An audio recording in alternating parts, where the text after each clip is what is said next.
The sound of my power drill echoed through the garage at 11:30 on a Tuesday night, drowning out the hum of the refrigerator and the distant traffic on Maple Street. I was fixing the wobbly leg on Sandra's antique desk, the one she'd been complaining about for 3 months but refused to let me replace because it was vintage and had character.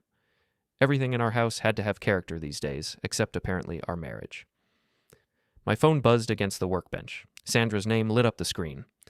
I want to date other men. You stay faithful. Understood? Before we dive deeper into this story, I have one small request. Please subscribe, drop a like, comment, and hit that hype button to boost this channel so more people can discover these incredible Reddit stories. I stared at the message for a full minute, the drill still spinning in my other hand. 22 years of marriage, 2 daughters, a mortgage, and countless nights of her coming home late from client dinners had led to this moment. This text. This casual dismantling of everything we'd built together. The workshop suddenly felt smaller, the fluorescent light harsher. I could smell the sawdust and motor oil, could hear the neighbor's dog barking 3 houses down. Everything was exactly the same as it had been 60 seconds ago, except now I knew my wife wanted to screw other men while keeping me as her faithful backup plan. I typed back, "Understood." My phone buzzed immediately. "Good. Glad we're on the same page." The same page? Right. I was apparently reading a completely different book, but sure, we were on the same page. I set the drill down and walked to the mini fridge where I kept my beer. The garage was my sanctuary, the only place in the house that still felt like mine. Sandra had redecorated everything else over the years.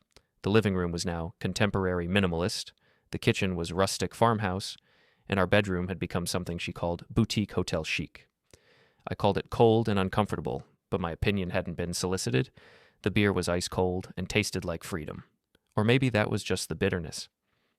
I pulled up Emma's contact. Emma Patterson, Sandra's best friend since college, the only person in Sandra's circle who still treated me like a human being instead of an inconvenient accessory. If anyone would know what was really going on, it would be Emma. "Tom? It's late. Everything okay?" "Hey, Emma. Quick question. Is Sandra actually on a business trip in Chicago, or is she somewhere else?" Silence. Then a long sigh. "Oh, Tom. I'm so sorry. I was hoping you didn't know." "Know what, exactly?" "She's with David. They've been seeing each other for months. I found hotel receipts when I helped her pack last week. I wanted to tell you, but she's my friend, and I didn't know how." "David Morrison? From her firm?" "Yeah. Tom, I'm really sorry. This is so messed up." David Morrison, the smug junior partner with the expensive suits and the Tesla. The guy who always found reasons to put his hand on Sandra's shoulder during office parties. The guy who called me buddy with that condescending smile that made me want to rearrange his perfectly straight teeth. "Emma, are you free for dinner tomorrow night? I need a favor." "What kind of favor?" "The kind that involves taking a picture and posting it online." Another pause. "Tom, what are you thinking?" "I'm thinking my wife wants an open marriage. Time to show her how open it can get." Emma met me at Rosario's, the upscale Italian place downtown where Sandra liked to take clients. Emma looked nervous, fidgeting with her wine glass and glancing around like she expected Sandra to materialize from behind a potted plant. "I can't believe I'm doing this," Emma said, but she was smiling. She looked good, better than she had in months. Her auburn hair was down instead of pulled back in her usual ponytail, and she was wearing a dress I'd never seen before. "Sandra's going to kill us both. Sandra's busy in Chicago, remember? Besides, she wanted honesty in our relationship. I'm just being honest about my new dinner companion." Emma laughed, despite herself. "You're terrible." "I'm just getting started." We ordered wine and talked. Really talked, for the first time in years. Emma told me about her divorce 2 years ago, how lonely she'd been, how Sandra had gradually frozen her out as she got more involved with David. I told her about the late nights in the garage, the growing distance, the way Sandra looked at me like I was a piece of furniture that no longer matched the decor. "She used to laugh at my jokes," I said, twirling pasta around my fork. Now she just sighs and checks her phone. "You're still funny, Tom. She's just forgotten how to appreciate what she has." Emma reached across the table and squeezed my hand. It was an innocent gesture, friendly and supportive. But when I raised my phone to take the picture, it looked intimate. Romantic, even. 2 people sharing a moment, leaning toward each other, wine glasses catching the candlelight. I posted it to Facebook with the caption, "New Chapter." Tagged Emma and the restaurant location. My phone started buzzing before we'd finished our entrees. Sandra. "What the hell is this?" Sandra. "Call me right now." Sandra. Delete that picture immediately. Sandra, Tom, answer your phone. I showed Emma the messages. Her eyes went wide. She's calling, Emma whispered. I know. I declined the call and took another sip of wine. Tell me about your new job. How's the marketing firm treating you? Emma stared at me like I'd grown a second head. Tom, she's calling again. And I'm having dinner with a beautiful woman who actually wants to talk to me. Sandra can wait. The phone buzzed with another text. I'm coming home tomorrow. We need to talk. I typed back, understood. Emma was biting her lip, torn between anxiety and something that looked suspiciously like satisfaction. She's really losing her mind. Good. Let her. We finished dinner and walked to the parking garage together. Emma's car was parked next to mine, and she hesitated before getting in. Tom, what happens now? Now we see how much my wife really wants that open marriage. I kissed Emma's cheek, lingering just long enough for the parking garage security camera to catch it. Then I drove home to my empty house and waited for the storm. Sandra came home the next evening like a hurricane making landfall. I was in the kitchen making a sandwich when she slammed through the front door, her heels clicking on the hardwood like gunshots. What the hell do you think you're playing at? She demanded, throwing her purse on the counter hard enough to knock over the salt shaker. I looked up from my sandwich. Hey, honey, how was Chicago, or wherever you actually were? Her face went white, then red. Don't you dare turn this around on me. Turn what around? You wanted to date other people. I'm just following your lead. That's not what I meant, and you know it. I took a bite of my sandwich and chewed slowly. What did you mean, exactly? Because your text was pretty clear. You date other men, I stay faithful. But then I thought about it, and I realized that sounded a lot like you getting everything you want while I get nothing. So I decided to interpret open marriage a little more liberally. Sandra was shaking with rage. Emma is my friend. Emma was your friend, past tense. Turns out she's been pretty unhappy with how you've been treating her lately. Something about you cutting her out of your life once you started screwing David. The color drained from her face again. How did you? Hotel receipts. Emma found them when she helped you pack. Funny thing about having friends, Sandra. Sometimes they're more loyal to your husband than you are. She sat down heavily at the kitchen island, her perfect composure finally cracking. Tom, this isn't what I wanted. What did you want? Because from where I'm sitting, it looks like you wanted to have your cake and eat it too. Keep me around to pay half the mortgage and fix your antique furniture while you go play with your boyfriend. David isn't my boyfriend. It's complicated. Complicated. I laughed, but there was no humor in it. You know what's complicated? Explaining to our daughters why their mother decided to blow up our family for a midlife crisis. You told the girls? I told them their mother was exploring new relationship dynamics. They're smart kids, Sandra. They figured out the rest. My phone buzzed. A text from Beck, our younger daughter. Dad, are you okay? Mom's been calling and crying. I showed Sandra the message. Beck's coming home this weekend. So is Sylvia. They want to talk. Tom, please, can we fix this? Can we go to counseling or something? I finished my sandwich and put the plate in the dishwasher. You know what, Sandra? 3 months ago, I would have said yes. Hell, 3 days ago, I would have said yes. But then you sent me that text.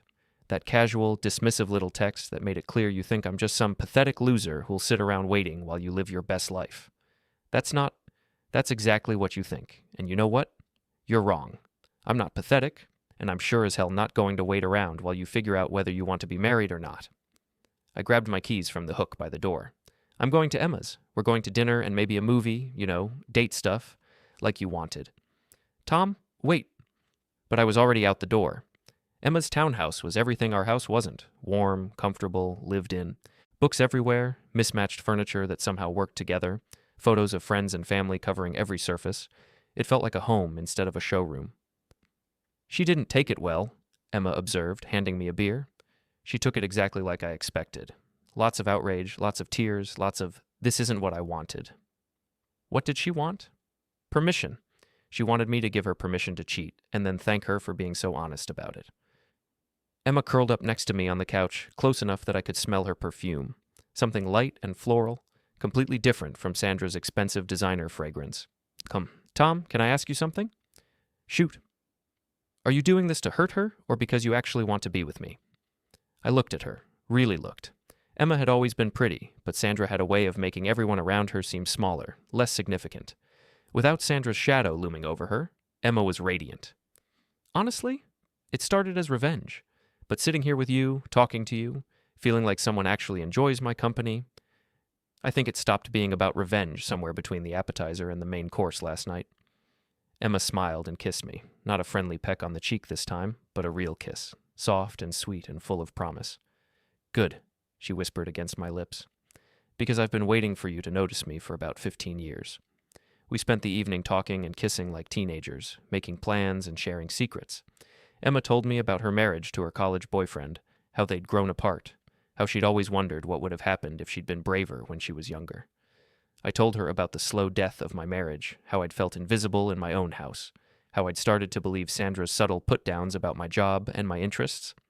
You're not invisible to me, Emma said, tracing patterns on my chest with her finger. You never were. My phone kept buzzing with messages from Sandra, but I ignored them. For the first time in months, I was exactly where I wanted to be. The next morning, I posted another photo, Emma and me at her kitchen table, sharing coffee and the Sunday paper. The caption read, "Sunday morning's done right." The response was immediate and explosive. Sandra's friends started commenting, demanding explanations. My phone rang constantly.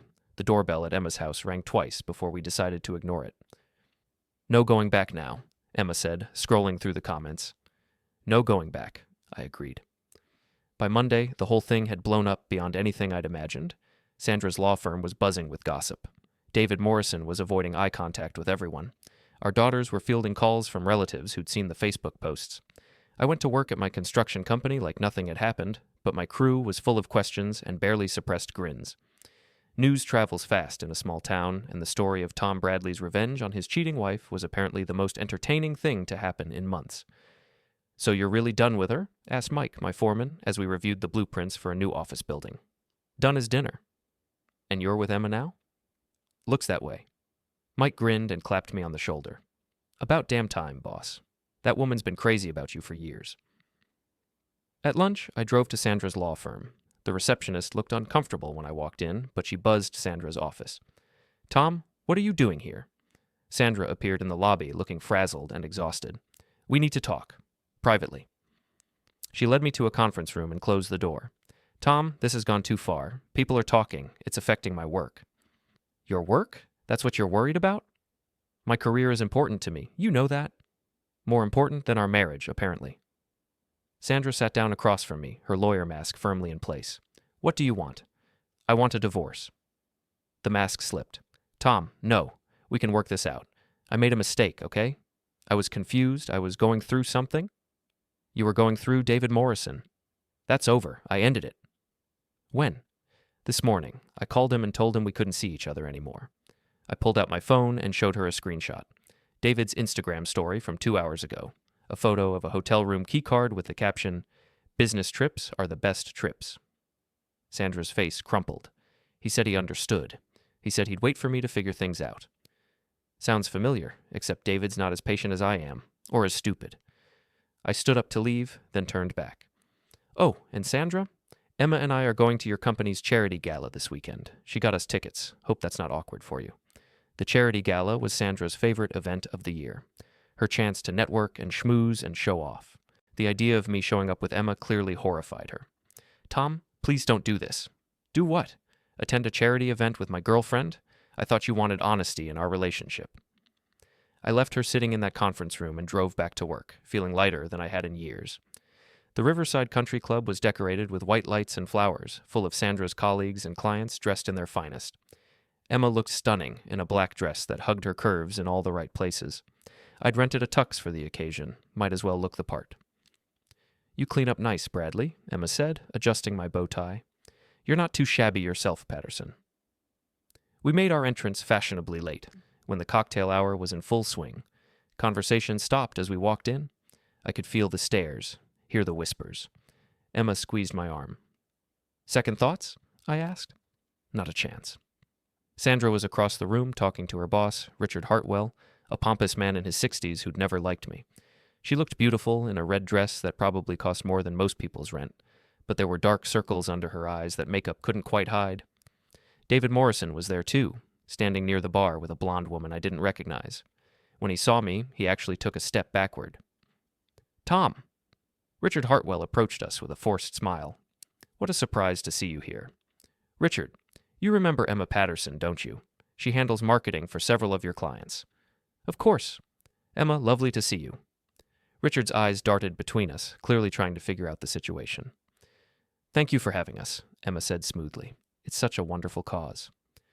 We mingled and danced, playing the part of a happy couple. It wasn't hard. Emma was charming and funny, and I found myself actually enjoying the evening instead of counting the minutes until I could leave, which had been my usual approach to Sandra's work events. During dinner, I was seated at a table with some of Sandra's colleagues while she was at the head table with the firm's partners. Perfect. I spent the meal regaling her coworkers with stories about my construction business, making them laugh, being the charming guy Sandra always said I wasn't. I had no idea you were so funny, Tom, said Janet, one of the associates. Sandra never mentioned... She stopped herself, realizing what she was about to say. Sandra never mentioned a lot of things, I said mildly, cutting my steak. But that's water under the bridge now. After dinner, there was dancing. Emma and I took the floor for a slow song, and I could feel Sandra watching us from across the room. When the song ended, I dipped Emma dramatically and kissed her. The crowd applauded. Show off, Emma whispered, but she was grinning. Just getting started. During the auction, I bid aggressively on a weekend getaway to a bed and breakfast in Vermont. Sandra and I had talked about going there for our anniversary. Instead, I won it for Emma and me. Going once, going twice, sold to Tom Bradley for $1,500. The auctioneer's gavel came down with a satisfying bang. I looked over at Sandra, who was staring at me with a mixture of hurt and fury. As the evening wound down, David Morrison finally worked up the courage to approach me at the bar. Tom, can we talk? I looked him up and down. He was sweating despite the air conditioning, his perfect hair slightly mussed. Sure, David, what's on your mind? Look, I know this is awkward, but I want you to know that Sandra and we're not... It's complicated. Complicated. That seems to be Sandra's favorite word lately. She's going through a difficult time. She's confused about what she wants. And you're helping her figure it out? David loosened his tie. It's not like that. What's it like then? We're friends. We work together. Sometimes friendship crosses lines, but it doesn't mean... David. I put my hand on his shoulder, friendly-like. He flinched. Let me explain something to you. My wife sent me a text saying she wanted to date other men while I stayed faithful. That's not friendship crossing lines. That's her wanting to have her cake and eat it too. And you know what?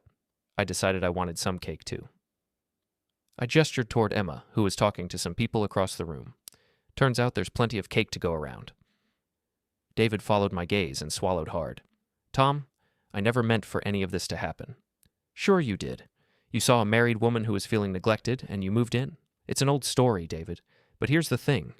You picked the wrong married woman. I finished my drink and set the glass on the bar. Enjoy the rest of your evening.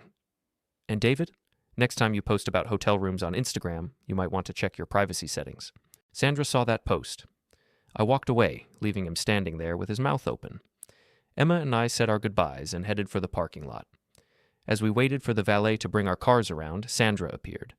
Tom, we need to talk. We talked. You wanted an open marriage. I opened it. This isn't what I meant. Then you should have been more specific. Emma stepped closer to me, a show of solidarity. Sandra looked at her with pure hatred. Emma, how could you do this to me? I thought we were friends. We were friends, Emma said quietly. Until you decided I wasn't worth your time anymore. Until you started treating Tom like garbage. Until you asked me to lie for you about where you were going and who you were with. I never asked you to lie. You asked me to cover for you, to make excuses, to be your alibi. That's the same thing. Sandra's composure finally shattered completely. You're both pathetic. Tom, you're a middle-aged construction worker with a high school education. Emma, you're a divorced woman with no kids and no prospects. You deserve each other. The valet arrived with Emma's car. I opened her door for her, then turned back to Sandra. You know what, Sandra? You're right. We do deserve each other. We deserve to be happy. We deserve to be with someone who appreciates us. We deserve better than settling for someone who thinks love is a business transaction. I got in my own car and drove away, leaving Sandra standing in the parking lot in her expensive red dress, alone. The divorce papers were filed on a Wednesday. I had them served to Sandra at her office during a client meeting, which probably wasn't the classiest move, but I was past caring about class. She called me that evening crying. Tom, please, can we at least try counseling? Can we try to save our marriage? Sandra, you killed our marriage the night you sent me that text. I'm just burying the body. What about the girls? What about our family? The girls are adults. They'll adjust. As for our family, you should have thought about that before you decided you wanted to date other men. I made a mistake. No, you made a choice, a series of choices, and now I'm making mine. Emma and I had been practically living together since the gala. She'd started keeping clothes at my house, and I'd started keeping a toothbrush at hers.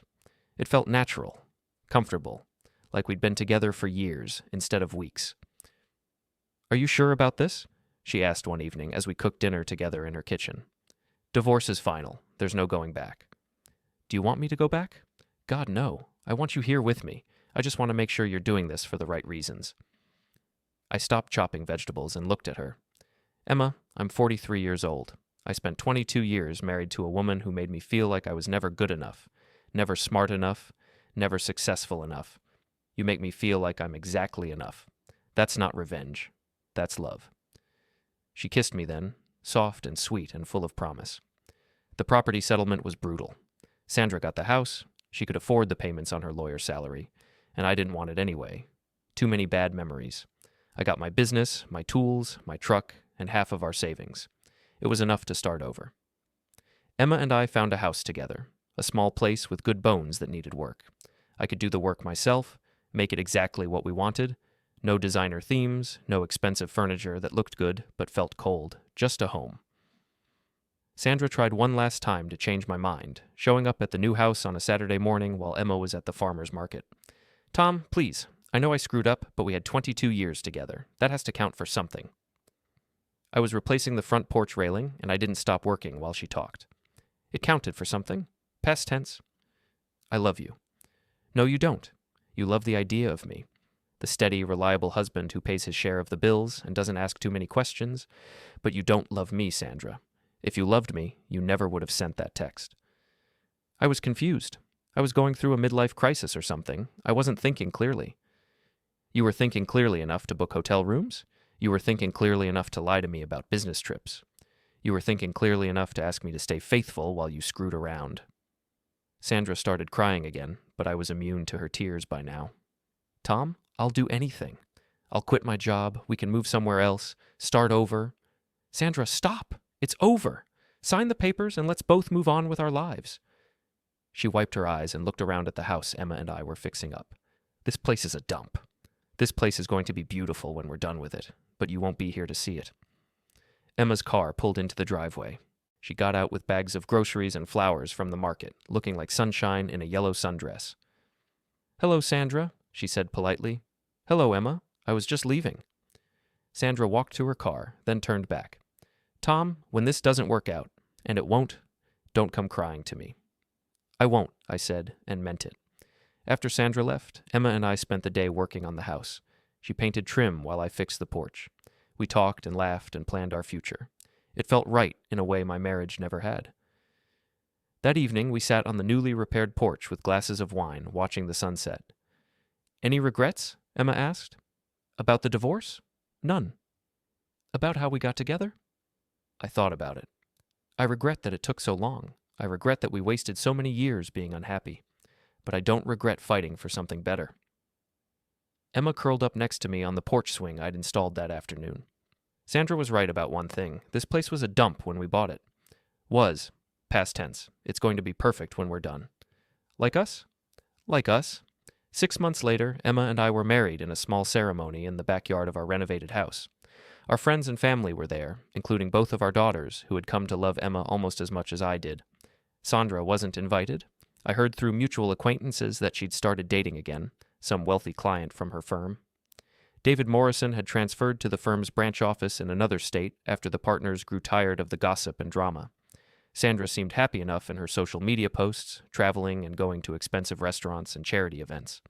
But sometimes I'd run into people who knew her, and they'd mention that she asked about me, about whether I was happy, whether Emma and I were still together, whether I ever regretted the divorce. The answer was always the same. I was happier than I'd ever been. Emma and I were building something beautiful together, and the only thing I regretted was waiting so long to realize I deserved better. One evening, almost a year after the divorce was final, I was working in my garage, our garage now, Emma's and mine, when my phone buzzed with a text from an unknown number. I understand now.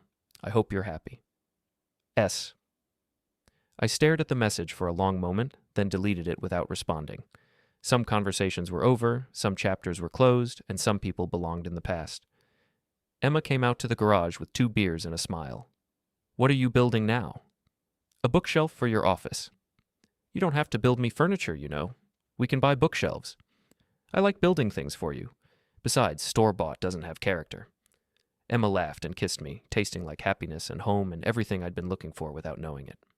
"I love you, Tom Bradley." "I love you too, Emma Bradley." Yes, she'd taken my name. Yes, we'd had a real wedding with vows and rings and a cake. Yes, we were building a real marriage based on love and respect and actually liking each other's company. Sandra had wanted an open marriage, and she'd gotten one. It just hadn't opened the way she'd expected. Sometimes the best revenge is living well. Sometimes it's finding someone who sees your worth when the person who should have valued you most has forgotten how. And sometimes, if you're very lucky, revenge and happiness turn out to be the same thing.